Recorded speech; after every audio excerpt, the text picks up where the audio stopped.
Hi, welcome back to my channel.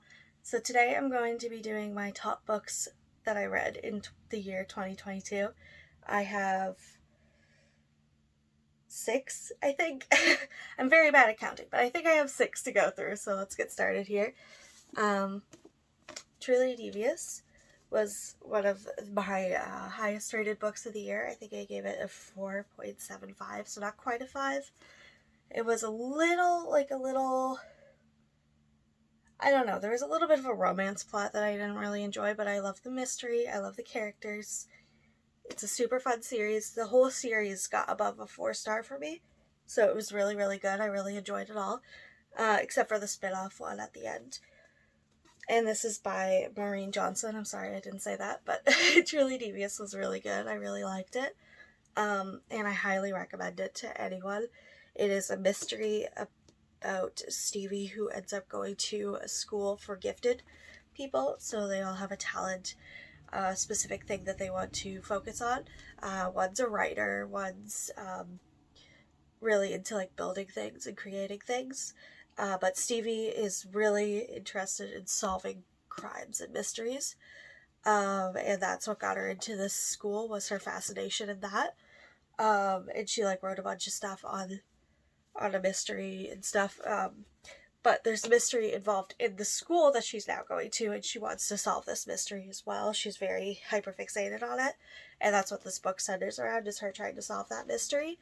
And it's kind of like dual perspective in a way, of her trying to solve it modern day, and it unraveling in the past when it first happened. And I think it's really cool how they kind of connect together.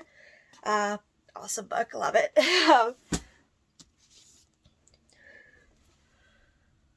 Oh, it's hot in here. Alright. The next book is The Supernatural Society by Rex Ogle. I love this book. It's so much fun. It's a middle grade about this boy who moves to a new town with his mom and his dog. Excuse me? A car just pulled up, sorry.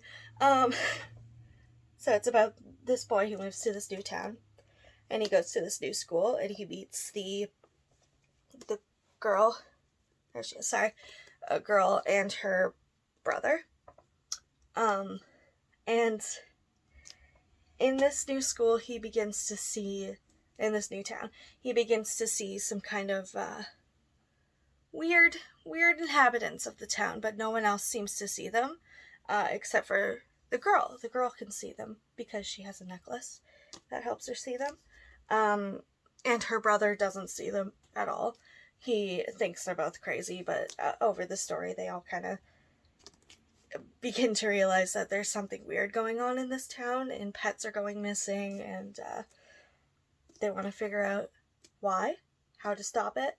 It's really fun. The friendship group is adorable. They really connect over the story, and there's no like useless third party. They all have a big, meaningful part in this story, and the siblings, their story itself is very touching, because they're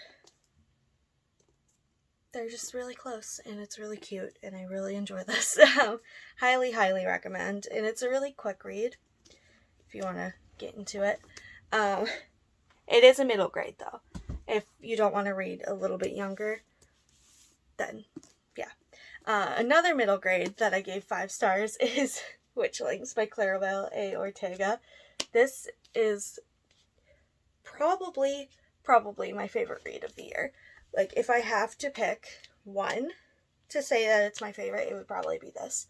I adore this book.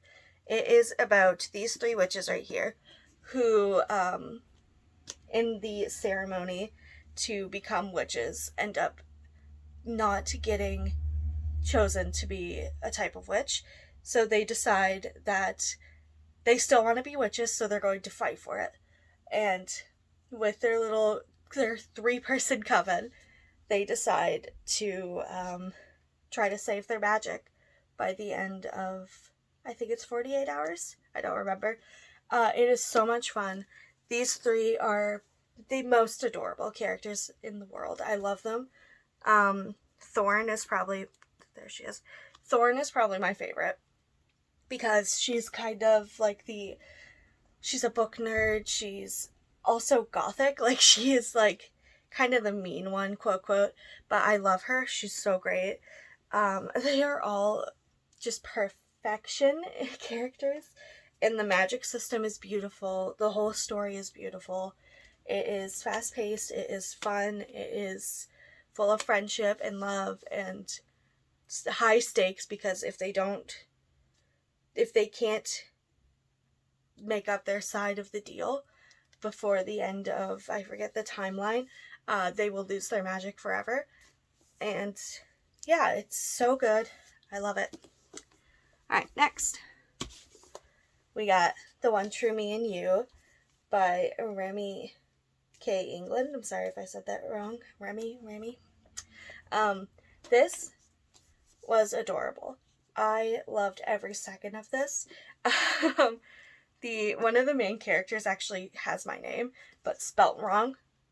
It's spelt wrong. So there's that. This one is Tegan, spelt wrong, and she is a lesbian. And I forget. I'm so sorry.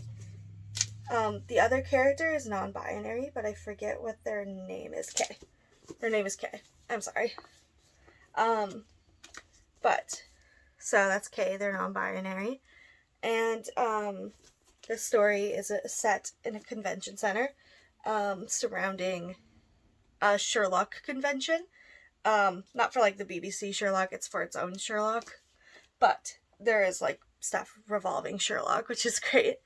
I really enjoyed this story. It's super cute. It is centering Kay and Tegan. Tegan is a pageant girly, so there's a pageant going on in the same place this convention is being held, and that's why she's there, but she's a secret nerd, so she would rather be at the convention, but she has to do the pageant because she wants to be able to go to college, and this is the only way that she's going to be able to afford it, is if she wins this pageant.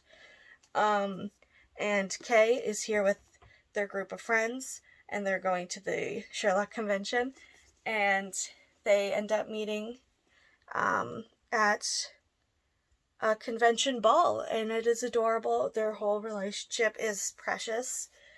I love it. It's so cute. There is a little bit of miscommunication, which kind of brought it down. It's not a 5-star. It is a 4.5 because of the third act conflict. It is miscommunication, and that is one of my worst, one of my least favorite tropes in romance books. But otherwise, love this book. If that was gone, it would have been a 5-star. Probably would have been my favorite of the year.